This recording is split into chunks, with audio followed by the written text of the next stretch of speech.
We have yet more Nintendo Switch news for you today, and once again it's a bit of a negatively themed video, but hey ho, this is the industry reaction and we just gotta go with the flow. Now the first thing is going to be a bit of a kick in the teeth for many people who are considering getting the machine, but probably won't be a deal breaker by itself. Combined with other things, potentially. But basically, the Switch will not be having any video apps at launch, so this means things like, Netflix, Prime Instant Video, Hulu, YouTube, and so on, which is pretty weird. I mean, you'd think with the Switch basically being a tablet, this will be a perfect fit, because basically means that, you've got a way to watch these things on the go, assuming, of course, you've got a Wi-Fi connection or you've got some sort of tethering on your phone going on or something along those lines. It seems like a pretty decent fit to me, and obviously even when it's docked, it's still pretty convenient to be like, hey, we can just boot up the Switch and watch Netflix through that, rather than having to connect a laptop to it or whatever if you don't have a smart TV. So this was confirmed by Nintendo, who issued a statement to Kotaku, who said, quote, "All of our efforts have gone toward making the Nintendo Switch system an amazing dedicated video game platform, so it will not support any video streaming services at launch. However, support for video streaming services is being considered for a future update." So basically they just couldn't get these apps ready for launch, which is a real shame. Again, this isn't a deal breaker, but it is a bit of a kick in the teeth, and considering that most modern consoles have this feature, and even Nintendo consoles have had this feature in the past, it still is something that most people are going to be like, oh really, that's annoying, and I don't really blame them. Now, another thing to add on to this very quickly, not related to streaming, but another sort of extra tidbit for you, is that it won't support the social network Miiverse, but you will still be able to create your bobblehead digital avatar if you so desire. I mean, why you would when Miiverse isn't a thing, I don't know, but you can do it. And apparently it's going to get more customization. And they said, quote, "More facial components and colours for hair and skin have been added, while the following attributes have been removed: creator's name, favourites, birthday, copying, and public."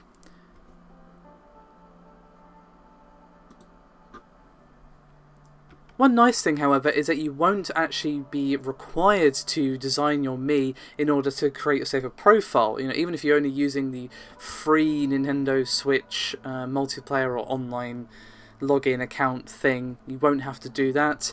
You can simply select a picture of a Nintendo character from a library, kind of like you've been able to do on Xbox and so on. Now, again, while this probably isn't going to be the end of the world, it's still a pretty huge blow again for a lot of people, because the Wii was, pretty good for Netflix and Amazon and LoveFilm, because LoveFilm was still a thing when that console was first around, and obviously the Wii U couldn't play DVDs because, once again, Nintendo trotted out the games machine defense. But in this day and age, they're pretty much required, I think, for a console, when both the PS4 and Xbox One have this functionality. It's pretty important to have, and that's why smart TVs are a thing, because people don't have to try out a laptop and connect it with the HDMI cable and yada yada yada. They just want to be able to boot up their console or whatever it happens to be and be able to watch Netflix on their big 50-inch TV that's in the living room or what have you. So it's more just a strange omission that a lot of people are going to feel the absence of, rather than, oh my god, the end times have come. You kind of get my point here. Now, to finish things up here for the... Oh, no, actually, sorry, we have two things left before we finish up. Excuse me. Now, we have some comments from the Titanfall 2 designer about whether or not Titanfall 2 will be making its way to the Switch.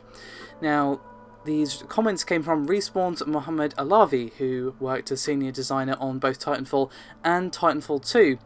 And he talked about the Switch in a video which was on the Drunk Tech Review channel. Of course, the video will be linked in the description below. And he said, quote, "I'm going to tell you, I was excited about it because Nintendo has been in such a niche market recently, like catering to the handheld, and I'm going to be honest with you, the kids. They've been so underpowered in terms of hardware that they don't have the support of third parties because they're all making games with PC, PlayStation 4 and Xbox One. And the Nintendo Switch is no different." And the host of the video asked, well, could Titanfall 2 ever make its way to the Switch? And Alavi laughed and said, "Fuck no, you're not going to be able to fit Titanfall 2. That's the same Zelda for the Wii U." So there you have it, a pretty decent indication that no, we won't be getting Titanfall 2 on the Switch, and if it's due to power concerns, then you can kind of see a picture of maybe not getting too many big budget AAA games on the system unless they want to put a ton of work into obviously getting it running on the machine, which some people may. It's very possible. Of course, people like EA have definitely thrown their support behind the Switch with games like FIFA coming out for the machine and so on. So I'm not saying, oh my god, this is a death knell, no AAA game is going to come out for the console ever, but it still is a concern.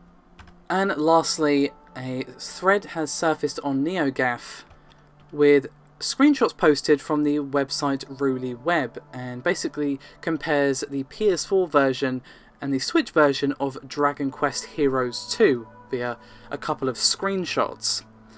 Now you will be seeing them on the screen, but if perhaps this video gets claimed or something, they might not be there, in which there is a link in the description below this video. Regardless, you can see quite the startling difference between the two machines in both of the screenshots provided. Now, this is hardly a shock. I mean, the PS4, as not brilliantly powered as it is still more powerful than the Switch, but it's still quite apparent, the difference between the two consoles. And it just seems fitting to include it in this video. Now, I know what you're going to say, Nintendo haven't been about graphics for quite some time, and that's true, but let's cast our mind back not all that far, to the Nintendo 64. And you'll probably know where I'm going with this, because it was called the Nintendo 64 because it was perceived as faster than the 32-bit machines. Now, of course, the N64 had a bunch of problems, but it was still touting itself as being more powerful than, say, the PlayStation 1. Of course, the N64 did come out after the PS1, but you still get my point. You know, they were once about saying, hey, not only is it better than our old machine, because, hey, it's 64 bits, not 32, it's also better than the competition in that regard. So I just kind of want to point that out, that at one time they were about that. They've obviously not been about that for a long time. And again, with the limited specs that we've heard rumours for the machine, I'm not exactly shocked that the game looks very, very different on the Switch, but it's still worth considering the difference between the two versions of the same game, and the kind of difference we're talking about for these AAA titles. It ties into what I was just saying, that this shows the sort of mismatch in power, I suppose you could say, between the PS4 or even the Xbox One and the Nintendo Switch. And if this is the case, and obviously it's only one game, let's not, get out the death bell just yet, it does point to some concerns for a game like, say, Titanfall 2, that, that game probably not going to happen on the Switch if that's the kind of power and graphics that we're going to be getting on the machine. Probably means we're not going to be getting a huge amount of AAA, like, current games on the machine, but, for all I know, there's some amazing tricks up developer sleeves that I don't know about. I'm just purely going off the rumoured specs, this screenshot, what we know about the device, and so on. So, we could potentially be seeing another situation like we saw with the Wii U, or maybe not. Only time will tell with the Switch, but my concerns are mounting. Let's leave it at that. Thank you very much for watching, and I'll see you next time.